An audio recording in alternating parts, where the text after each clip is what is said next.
একই রকমের চুলটা। তো এখন আমার চুলটা বেশ অন্যরকম দেখতে লাগছে, বেশ ভালোই লাগছে, আমি খুব খুশি হয়েছি।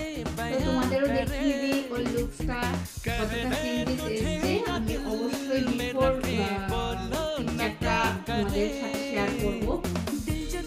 তোমরা দেখো ভীষণই পাতলা হেয়ার, তো সেখান থেকে এই যে চুলের ভলিউমটা আমি এনেছি কাট করে। তো দেখতেই পাচ্ছ যে হেয়ার কাটটা কিরকম ভলিউম দিচ্ছে, যেহেতু ওর একদম পাতলা হেয়ার, তো এই পাতলা হেয়ারে কতটা ভলিউম দিচ্ছে দেখো।